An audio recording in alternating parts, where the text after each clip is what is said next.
मेरे प्यारे देशवासियों, भारत शिक्षा और ज्ञान की तपोभूमि रहा है। हमने शिक्षा को किताबी ज्ञान तक ही सीमित नहीं रखा, बल्कि इसे जीवन के एक समग्र अनुभव के तौर पर देखा है। हमारे देश की महान विभूतियों का भी शिक्षा से गहरा नाता रहा है। पंडित मदन मोहन मालवीय जी ने जहां बनारस हिंदू विश्वविद्यालय की स्थापना की, वहीं महात्मा गांधी ने गुजरात विद्यापीठ के निर्माण में अहम भूमिका निभाई। गुजरात के आणंद में एक बहुत ही प्यारी जगह है, वल्लभ विद्यानगर।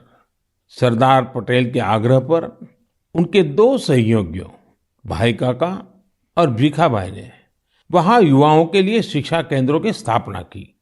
इसी तरह पश्चिम बंगाल में गुरुदेव रविंद्रनाथ टैगोर ने शांति निकेतन की स्थापना की। महाराजा गायकवाड़ भी शिक्षा के प्रबल समर्थकों में से एक थे।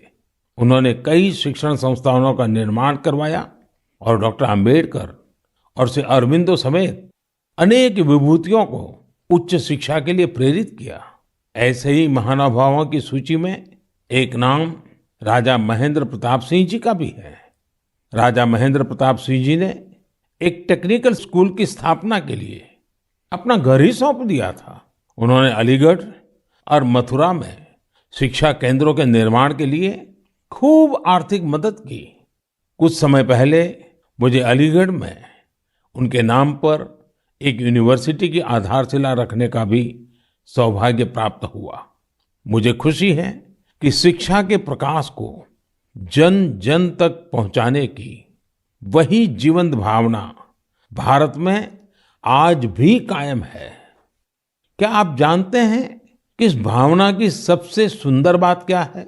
वो ये है कि शिक्षा को लेकर ये जागरूकता समाज में हर स्तर पर दिख रही है। तमिलनाडु के त्रिपुर जिले के उदुमलपेट ब्लॉक में रहने वाली तायम्मल जी का उदाहरण तो बहुत ही प्रेरणादायी है। तायम्मल जी के पास अपनी कोई जमीन नहीं है। बरसों से इनका परिवार नारियल पानी बेचकर अपना गुजर बसर कर रहा है।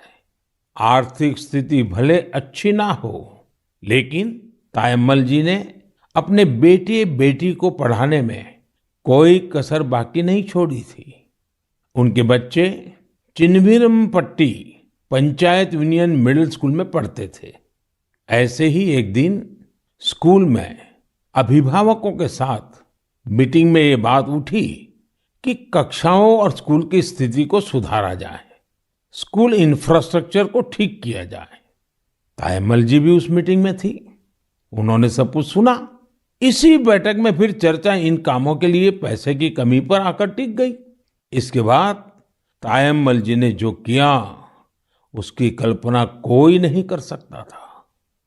जिन तायम्मल जी ने नारियल पानी बेच बेचकर कुछ पूंजी जमा की थी, उन्होंने 1 लाख रुपए स्कूल के लिए दान कर दिए। वाकई ऐसा करने के लिए बहुत बड़ा दिल चाहिए, सेवा भाव चाहिए। तायम्मल जी का कहना है, अभी जो स्कूल है उसमें 8वीं कक्षा तक की पढ़ाई होती है। अब जब स्कूल का इंफ्रास्ट्रक्चर सुधर जाएगा तो यहाँ हायर सेकेंडरी तक की पढ़ाई होने लगेगी।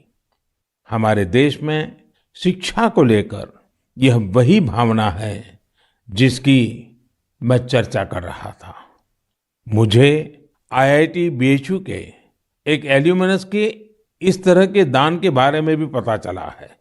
बीएचयू के पूर्व छात्र जय चौधरी जी ने आईआईटी बीएचयू फाउंडेशन को $1 मिलियन यानी करीब करीब 7.5 करोड़ रुपया डोनेट किए। साथियों, हमारे देश में अलग अलग क्षेत्रों से जुड़े बहुत सारे लोग हैं जो दूसरों की मदद कर समाज के प्रति अपनी जिम्मेदारी का निर्वाह कर रहे हैं। मुझे बेहद खुशी है कि इस तरह के प्रयास उच्च शिक्षा के क्षेत्र में, खासकर हमारी अलग अलग आईआईटीज में निरंतर देखने को मिल रहे हैं। केंद्रीय विश्वविद्यालयों में भी इस प्रकार के प्रेरक उदाहरणों की कमी नहीं है। इस तरह के प्रयासों को और बढ़ाने के लिए पिछले साल सितंबर से देश में विद्यांजलि अभियान की शुरुआत हुई है। इसका उद्देश्य अलग-अलग संगठनों, सीएसआर और निजी क्षेत्र की भागीदारी से देश भर के स्कूलों में शिक्षा की गुणवत्ता में सुधार लाना है।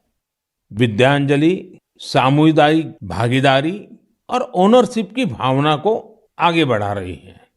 अपने स्कूल, कॉलेज से निरंतर जुड़े रहना, अपनी क्षमता के अनुसार कुछ न कुछ योगदान देना, यह एक ऐसी बात है जिसका संतोष और आनंद अनुभव लेकर ही पता चलता है।